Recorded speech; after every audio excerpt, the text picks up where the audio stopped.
काली बांसुरी से कहता है कि भाई इसकी तो चूचियां बहुत ही सॉलिड है। इस पर काली बांसुरी कहता है कि भाई ये पिंकी पिट वाले हैं जिसकी तितली का कॉलेज के हर लड़के ने चमगादड़ बनाया है। मंगेश लुल्ला कहता है कि फिर तो मैं भी चमगादड़ बनाऊंगा और वो उससे बात करने के लिए उसके पास जाने लगता है। लेकिन पिंकी पिट वाले उसे कहती है कि बावली चला जाए यहाँ से, तेरी लुल्ली लेने से अच्छा तो मैं यहाँ से गिरकर मर जाऊं। अब मंगेश लुल्ला निराश होकर वापस अपने घर आ जाता है, लेकिन घर आकर वो एक कार के शोरूम में कॉल करता है और अपने लिए एक कार बुक कर लेता है। फिर कुछ देर बाद वहाँ पर उसका बाप भी आ जाता है, जहाँ पर मंगेश लुल्ला उसे कहता है कि पापा मैंने कार बुक कर दी है, अब बस जल्दी से शोरूम जाकर हम उसे ले आते हैं। लेकिन इस पर उसका बाप कहता है कि बावलीकांड तेरे को सुबह समझाया था ना, अपनी औकात देखकर बात किया कर, अब निकल बसड़ी के यहाँ से। अभी सुनकर मंगेश लुल्ला निराश हो जाता है और वहाँ से अपने रूम में चला जाता है। इसके बाद हम प्रोफेसर झंझनाट को देखते हैं जो कि अपने गोडाउन में एक घड़ी जैसे डिवाइस के ऊपर काम कर रहा था। इसी दौरान वहाँ पर उसकी वाइफ आती है और उसे कहती है कि मंगेश लुल्ला तुम्हारे ही सफेद खून से पैदा हुआ है, हमारे पड़ोसी से नहीं, इसलिए अगर तुम उसकी बात नहीं सुनोगे तो कौन सुनेगा। इस पर प्रोफेसर कहता है कि तुम्हारा बेटा एक नंबर का चूतिया है, चलो ठीक है फिर भी मैं जाकर उससे बात करता हूँ। जिसके बाद वो उस घड़ी को वहीं पर पैक करके रख देता है और मंगेश लुल्ले से बात करने उसके कमरे में आता है। लेकिन मंगेश लुल्ला वहाँ पर बैठा अपने बाप को गालियां दे रहा होता है।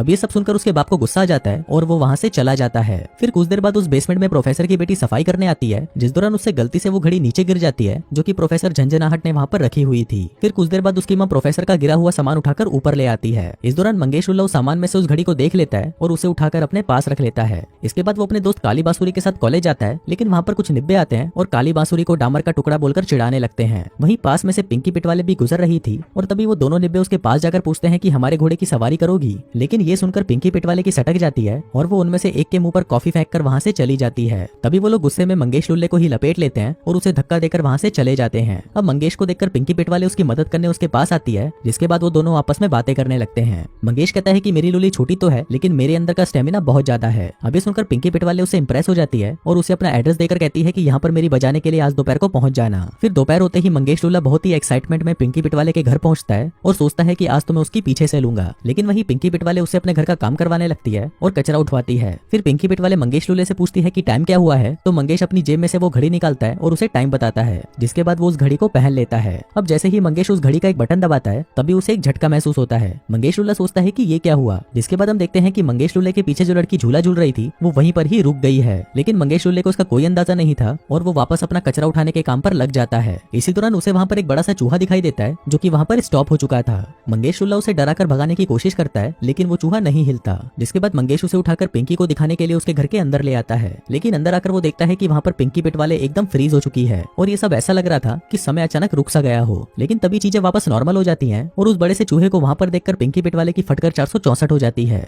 मंगेश लुल्ला पिंकी पिट वाले से माफी मांगता है और कहता है कि वो चूहा तो मर चुका था, जिस पर पिंकी पिट वाले उसे कहती है कि घड़ी के फिर वो जिंदा कैसे हो गया। अब मंगेश लुल्ला अपनी घड़ी देखने लगता है, लेकिन तभी पिंकी पिट वाले गुस्सा होकर उस पर पानी डालने लगती है। लेकिन तभी वो पानी उसकी घड़ी पर गिरता है और टाइम फिर से स्टॉप हो जाता है। अब उस रुके हुए पानी को देखकर मंगेश लुल्ला हैरान रह जाता है और तब जाकर उसे समझ आता है कि ये सब इस घड़ी की वजह से हो रहा है। तभी वो उस घड़ी के बटन को फिर से दबाता है और टाइम फिर से नॉर्मल हो जाता है। वहीं पिंकी पिट वाले उस चूहे वाली बात से अभी भी गुस्सा थी, इसलिए वो मंगेश लुल्ले को घर से बाहर निकाल देती है। मंगेश लुल्ला पिंकी पिट वाले को मनाने की कोशिश करता है, जिसके लिए वो उस घड़ी के बटन को फिर से दबा देता है, जिससे टाइम फिर से स्टॉप हो जाता है। लेकिन क्योंकि इस बार पिंकी पिट वाले ने मंगेश लुल्ले के ऊपर अपना हाथ रखा हुआ था, इसलिए वो स्टॉप नहीं होती। जिसके बाद वो अपने सामने सब कुछ रुका हुआ देखकर हैरान रह जाती है। पिंकी पिट वाले पूछती है कि ये सब तुमने किया, जिस पर मंगेश लुल्ला कहता है कि ये सब इस घड़ी की वजह से हुआ है। मेरे डैड एक प्रोजेक्ट पर काम कर रहे थे और शायद ये प्रोजेक्ट इस घड़ी का ही था। तभी वो वहाँ पर एक मधुमक्खी को देखते हैं जिसके पंख तो बहुत तेज चल रहे थे, लेकिन वो मधुमक्खी उसी जगह पर ही स्टॉप हो चुकी थी। जिसके बाद जब मंगेश अपनी घड़ी देखता है तो उसमें टाइम बहुत तेज चल रहा था।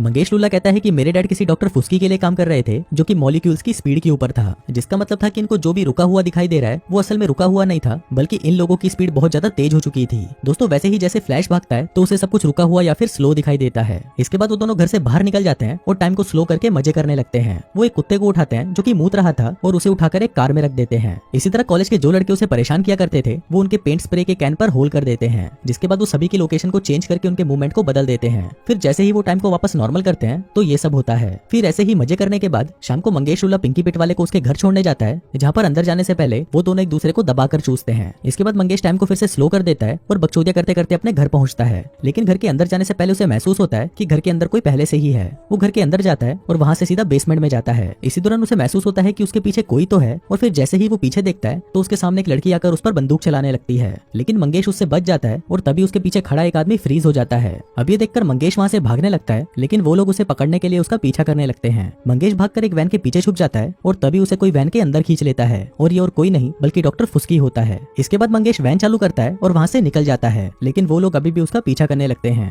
वहीं वैन में डॉक्टर फुस्की अपनी हथकड़ी खोल लेता है और मंगेश लुल्ले से उसकी घड़ी छीनने की कोशिश करता है, जिस वजह से घड़ी का बटन दब जाता है और चीजें वापस नॉर्मल हो जाती हैं। डॉक्टर फुस्की मंगेश से वो घड़ी लेने ही वाला था कि तभी वो वैन से टकरा जाता है और उससे बाहर गिर जाता है, जिसके बाद वो वैन भी बैलेंस में ना होने की वजह से नदी में गिर जाती है। तभी ऊपर से डॉक्टर फुस्की उसे चिल्लाते हुए कहता है कि कुछ भी हो जाए लेकिन उस घड़ी को भीगने मत देना, लेकिन तभी वो घड़ी भी भीग जाती है। फिर कुछ देर बाद जब मंगेश लुल्ले की आंख खुलती है तो वो एक हॉस्पिटल में होता है। तभी वहाँ पर एक पुलिस वाला आता है क्योंकि उसके ऊपर वैन को चोरी करने का इल्जाम लगा था। अब इससे बचने के लिए मंगेश लुल्ला उस घड़ी का इस्तेमाल करने लगता है, लेकिन घड़ी पानी में जाने की वजह से काम करना बंद कर देती है। फिर वो हॉस्पिटल की खिड़की से बाहर देखता है तो वहाँ पर वो लोग भी पहुंच चुके थे जो कि उसके पीछे पड़े थे। अब उसको देखकर वो जल्दी से वॉशरूम में जाता है और घड़ी को सुखाने की कोशिश करता है, लेकिन इसके बाद भी वो घड़ी चालू नहीं होती। अब वो लोग मंगेश को पकड़ने के लिए हॉस्पिटल के अंदर आ जाते हैं कि तभी टाइम वापस स्लो हो जाता है, लेकिन उन लोगों पर इसका कोई असर नहीं होता और वो लोग मंगेश लुल्ले को वहाँ पर ढूंढने लगते हैं। लेकिन मंगेश लुल्ला वहाँ पर पुलिस यूनिफॉर्म पहनकर उनको चकमा दे देता है और बाहर आकर टाइम को वापस नॉर्मल कर देता है। उधर हम उन लोगों के लीडर झपट्टा कुमार को देखते हैं जो कि अपने आदमियों से कहता है कि भेड़ के लोगों, तुम लोगों से एक बच्चे को पकड़ा नहीं जाता।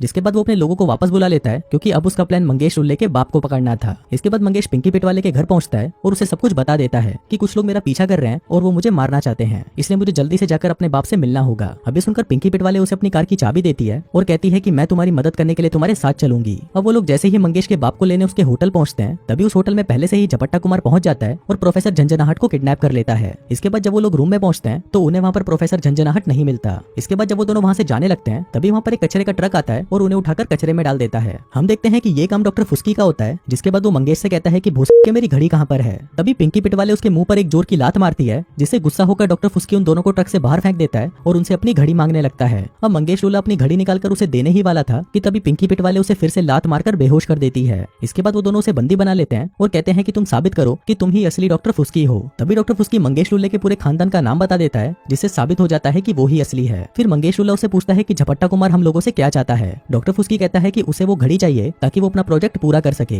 तभी मंगेश लुल्ला उसे वो घड़ी देता है और कहता है कि आपको ये फिर से ठीक करना होगा क्योंकि पानी में गिरकर ये खराब हो चुकी है। इसके बाद वो तीनों उस घड़ी को ठीक करने के लिए मार्केट से कुछ सामान लेने जाते हैं। उधर पिंकी पिट वाले दुकान पर काम करने वाले लॉन्डो को बिजी करके रखती है और वहीं डॉक्टर फुस्की और मंगेश लुल्ला दुकान से सामान को चोरी कर लेते हैं, जिसके बाद वो लोग एक जगह पर छुपकर उस घड़ी को वापस ठीक कर देते हैं। फिर वो तीनों झपट्टा कुमार की लैब में चुपचाप घुस जाते हैं, लेकिन डॉक्टर फुस्की अंदर जाने से मना कर देता है और कहता है कि वो लोग मुझे फिर से पकड़ लेंगे, इसलिए यहाँ से तुम ही लोग जाओ। लेकिन इस पर मंगेश लुल्ला कहता है कि बुस्के तेरी वजह से ही हम लोग इस सिचुएशन में फंसे हुए हैं, इसलिए तेरे को तो साथ चलना ही होगा। लेकिन डॉक्टर फुस्की एक नंबर का ढीठ आदमी था और इतना सुनने के बाद भी वो अंदर जाने से मना कर देता है। अब उन लोगों के पास और कोई रास्ता नहीं था, इसलिए उन दोनों को ही अकेले अंदर जाना पड़ता है। उधर झपट्टा कुमार के लोग उनको पकड़ने के लिए उनके पीछे आते हैं, लेकिन वो दोनों उन पर नाइट्रोजन गन से हमला करके उनको फ्रीज कर देते हैं। इसके बाद मंगेश लुल्ला उनसे बचते हुए अपने बाप को बचाने के लिए उसके पास जाने की कोशिश करता है, लेकिन तभी वहाँ पर झपट्टा कुमार के आदमी आ जाते हैं और वो उसे फ्रीज कर देते हैं। जिसके बाद झपट्टा कुमार मंगेश लुल्ले से उसकी घड़ी छीन लेता है। इसके बाद जब वो लोग मंगेश लुल्ले को उसके बाप के पास लेके जाते हैं तो मंगेश देखता है कि उसका बाप उस टाइम लूप में काम करते करते बूढ़ा हो चुका है। मंगेश लुल्ला अपने बाप से मिलता है, जहाँ पर उसका बाप उसी पर ही गुस्सा करने लगता है कि